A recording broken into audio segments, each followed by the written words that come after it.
जैसी जिसकी करनी वैसी उसकी भरनी। नमस्कार, एक बार फिर से एंजल लाइव शो में आप सबों को हम हार्दिक स्वागत करते हैं। जी हाँ मेरे प्रिय भाई बहनों, पवित्र बाइबल हमें बताती है कि जैसी जिसकी करनी वैसी उसकी भरनी। और लोग भी कहते हैं कि जैसी करनी वैसी भरनी। और बाइबल हमें बताती है कि मनुष्य जो कुछ बोएगा वही काटेगा। अब इस बात से हमें यही संकेत मिलता है कि एक दिन हम सबों का न्याय का होना नियुक्त है। तो आइए इस समय हम न्याय के विषय में जानेंगे कि पवित्र बाइबल न्याय के विषय में क्या कुछ शिक्षा देती है। और जैसे लिखा है, और जैसे मनुष्यों के लिए एक बार मरना और उसके बाद न्याय का होना नियुक्त है। जी हाँ मेरे प्रिय भाई बहनों, पवित्र शास्त्र का वचन हमें बताती है कि मनुष्यों के लिए एक बार मरना, एक बार के लिए हर एक मनुष्य मरेंगे। और बाइबल हमें बताती है कि उसके बाद न्याय का होना नियुक्त है। हमें ये जानना जरूरी है कि हम सबको एक बार के लिए मरना जरूरी है और मरने के बाद ही न्याय होगा, क्योंकि मरने के बाद में न्याय का होना नियुक्त है। और पवित्र बाइबल हमें स्पष्ट बताती है कि इस मनुष्य तन में जितने भी जन्मे मानव प्राणी है उन हर एक को एक दिन मरना आवश्यक है। फिर उसके बाद में हम हर एक को न्याय आसन के सामने प्रस्तुत किए जाएंगे न्याय के लिए। अब प्रश्न उठता है कि हमारा न्याय किसके द्वारा होगा, आखिर इंसाफ का तराजू किसके हाथ में होगा। तो आइए परमेश्वर के वचनों में से जानेंगे कि इस विषय में पवित्र शास्त्र हमें क्या कुछ बताती है। और जैसे लिखा है,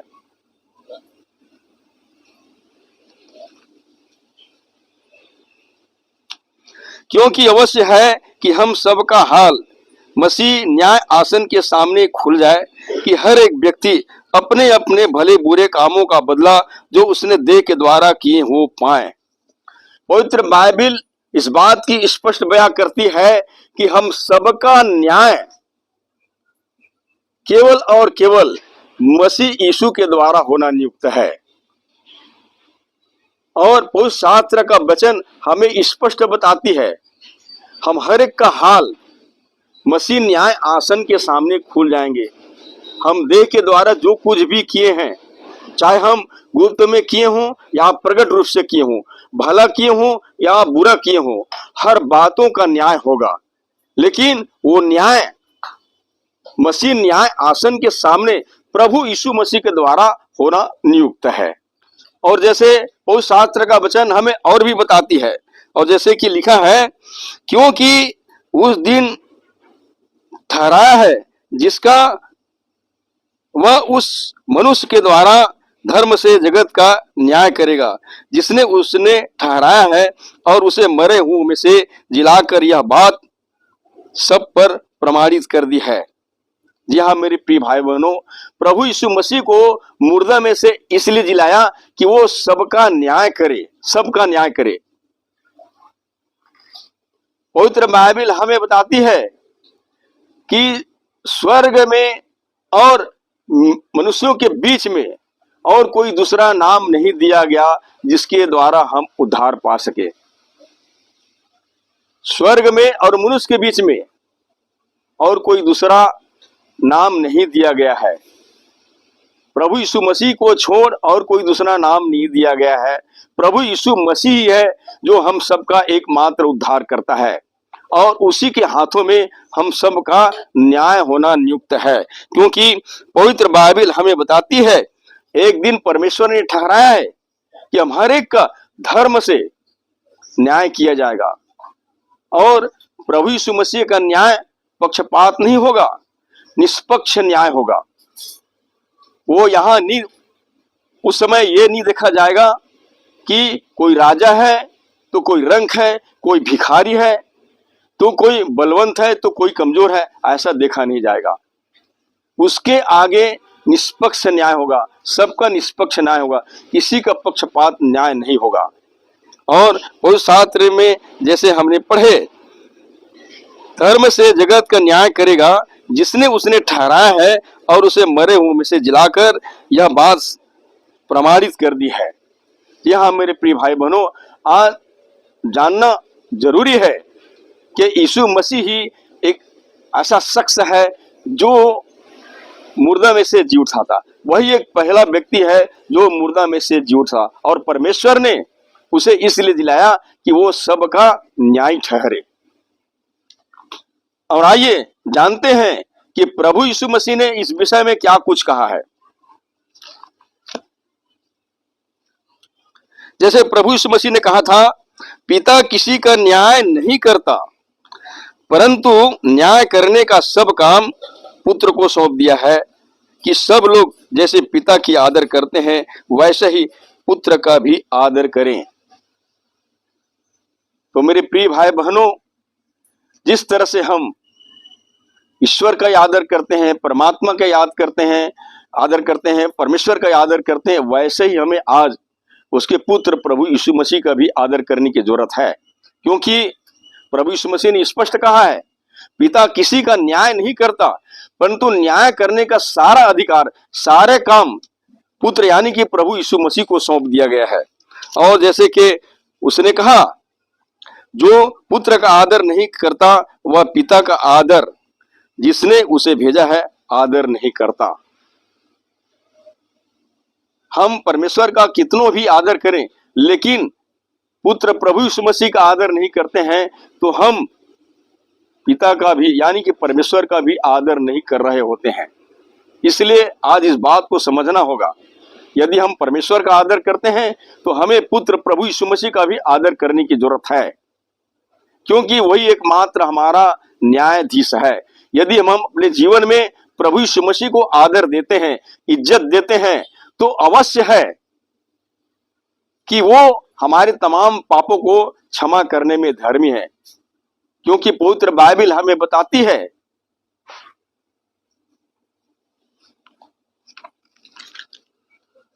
जैसे लिखा है, हे मेरे बालकों, मैं ये बातें तुम्हें इसलिए लिखता हूं कि तुम पाप न करो, और यदि कोई पाप करे तो पिता के पास हमारा एक सहायक है, अर्थात धर्मी यीशु मसीह, और वही हमारे पापों का प्रायश्चित है, और केवल हमारे ही नहीं वरन सारे जगत के पापों का भी। जी हाँ मेरे प्रिय भाई बहनों, हमने इस देह में रह करके कई प्रकार के पाप किए हों, पाप चाहे छोटा हो या बड़ा, पाप आखिर पाप ही होता है। इसलिए पवित्र बाइबल एक दूसरे जगह में ये बताती है कि सबने पाप किया और परमेश्वर के महिमा से रहित है। जी हाँ मेरे प्रिय भाई बहनों, पाप करने के कारण आज मनुष्य जो है परमेश्वर से बिल्कुल अलग है, परमेश्वर से बहुत दूर है। इसलिए पाप की दशा में वो उद्धार को कभी प्राप्त नहीं कर पाएंगे, वो न्याय आसन के सामने जवाबदेह हो जाएगा, निरुत्तर हो जाएगा। इसलिए हमें क्या करनी चाहिए, यदि हम परमेश्वर का आदर करते हैं तो उसके पुत्र यानी कि प्रभु यीशु मसीह का भी आदर करने की जरूरत है। और पवित्र बाइबल भी हमें इस प्रकार की बातें बताती है कि न्याय होगा, न्याय होगा, हम सबका न्याय होगा। हमने जो कुछ भी किए हों उन हर बातों का न्याय होगा। और प्रभु यीशु मसीह ने बड़े दावे के साथ में कहा कि देख मैं शीघ्र आने वाला हूं और हर किसी के कामों के अनुसार बदला देने के लिए प्रतिफल मेरे पास है। जी हाँ मेरे प्रिय भाई बहनों, पवित्र बाइबल हमें बताती है कि प्रभु यीशु मसीह फिर से आने वाला है।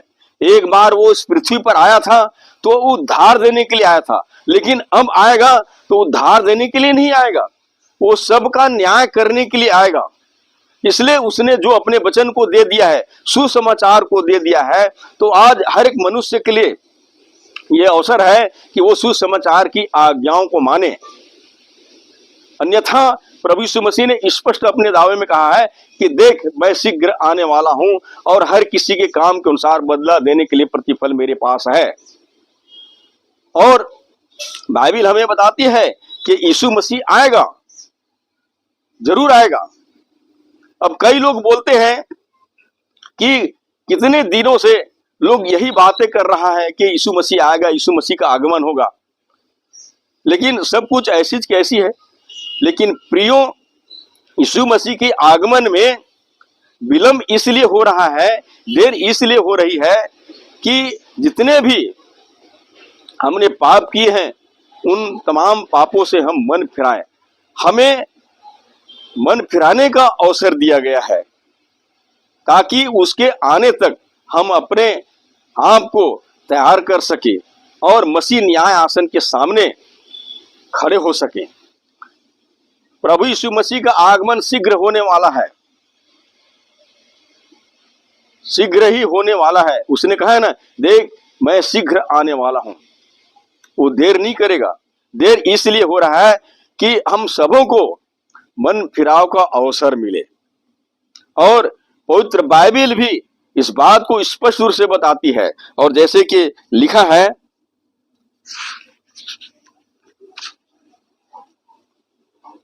फिर मैंने छोटे बड़े सब मरे हुओं को सिंहासन के सामने खड़े हुए देखा और पुस्तकें खोली गई, और फिर एक और पुस्तक खोली गई अर्थात जीवन की पुस्तक।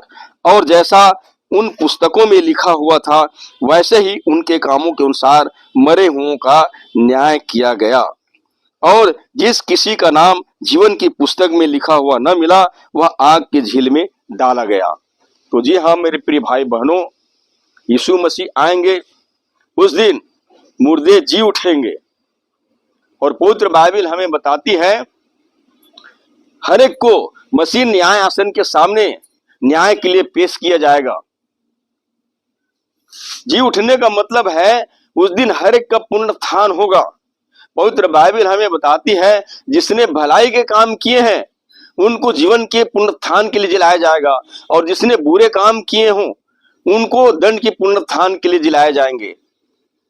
तो हम यहाँ रहकर, इस देह में रह करके अच्छे काम किए हों या बुरे काम किए हों, हमारे उन तमाम कामों का बदला देने के लिए प्रभु यीशु मसीह के पास में प्रतिफल है, और वही प्रतिफल हमको मिलेगा जो हमने इस देह में रह करके किए हों। तो मेरे प्रिय भाई बहनों, बाइबल हमें बताती है कि जिनका नाम जीवन की किताब में लिखा हुआ न मिलेगा वो आग की झील में डाल दिए जाएंगे, डाल दिए जाएंगे। जिस किसी का नाम लिखा हुआ नहीं मिलेगा उनको आग की झील में डाल दिए जाएंगे, और वहां उनके लिए केवल रोना और दांतों का पिसना रह जाएगा। लेकिन जिसने अपने जीवन के रहते ही भलाई के काम किए हों या प्रभु यीशु मसीह के अनुसार उसके सुसमाचार की आज्ञा के अनुसार जीवन व्यतीत किए हों, उनको जीवन के पुनरुत्थान के लिए जिलाए जाएंगे, और उनका नाम अवश्य रूप से जीवन की किताब में लिखे हुए मिलेंगे। तो मेरे प्रिय भाई बहनों, और जैसे कि लोग कहते हैं कि जैसी करनी वैसी भरनी, और इस बात को कोई नकार नहीं सकता। सचमुच में जो जैसा करता है वैसा उनको भरना ही पड़ेगा, भरना ही पड़ेगा। लेकिन लोग यही सोचते हैं कि भरना पड़ेगा, लेकिन पवित्र बाइबल हमें स्पष्ट बताती है कि हमने जो कुछ भी अपराध किए हैं उन सब बातों का लेखा प्रभु यीशु मसीह के न्याय आसन के सामने प्रभु यीशु मसीह के द्वारा लिया जाएगा। वही एकमात्र हमारे उस समय न्याय ठहरेगा, न्याय ठहरेगा। और जैसे कि पवित्र बाइबल हमें बताती है, खुल जाएंगी किताबें जब भी हिसाब होगा, इंसाफ का तराजू यीशु के हाथ होगा। तो मेरे प्रिय भाई बहनों, अनंत दंड के आग से बचने के लिए एकमात्र उपाय है, तो वो है प्रभु यीशु मसीह के सुसमाचार की आज्ञाओं को मानना।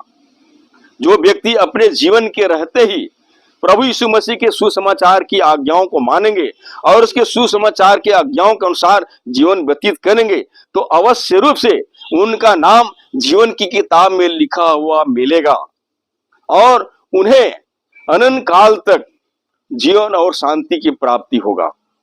तो मेरे प्रिय भाई बहनों, हम जो वचन सुन रहे हैं, इन बातों को गंभीरता से विचार करें, क्योंकि इसके बाद किसी भी प्रकार से मौका नहीं मिलेंगे, क्योंकि पवित्र बाइबल हमें स्पष्ट बताती है कि मनुष्यों के लिए एक बार मरना और उसके बाद में न्याय का होना नियुक्त है। लेकिन आज बहुत से लोग ये धारणा बनाते हैं कि मरने के बाद में मनुष्य फिर किसी न किसी रूप में जन्म लेते हैं, लेकिन ऐसी बात नहीं है, ऐसी कोई बात नहीं है। हम सबको एक बार के लिए मरना आवश्यक है, उसके बाद में न्याय का होना नियुक्त है। अब न्याय आसन के सामने हम अच्छे ठहरते हैं तो हमें अच्छा स्थान मिलेंगे, अगर बुरा ठहरते हैं तो पवित्र बाइबल हमें बताती है वही गंधक के आग जलते हुए झील में हमारा स्थान होगा, जहां अनंत काल की पीड़ा होगी, जहां रोना और दांतों का पिसना रह जाएगा। इसलिए मेरे प्रिय भाई बहनों, उस भयंकर दंड से बचने के लिए हमें यीशु मसीह के पास आने की जरूरत है, क्योंकि पवित्र बाइबल बताती है अब जो मसीह यीशु में है उन पर दंड की आज्ञा नहीं। और पवित्र बाइबल हमें बताती है क्योंकि पाप की मजदूरी तो मृत्यु है, परंतु परमेश्वर का वरदान हमारे प्रभु यीशु मसीह में अनंत जीवन है। तो जी हाँ मेरे प्रिय भाई बहनों, आज हम पवित्र वचन को, परमेश्वर के पवित्र वचन को मान करके विश्वास कर लेते हैं तो कदाचित सचमुच में हमारा जीवन प्रभु यीशु मसीह में सुरक्षित रहेगा। अन्यथा इसके बाद में हमें किसी भी प्रकार की मौका मिलना संभव नहीं हो सकता।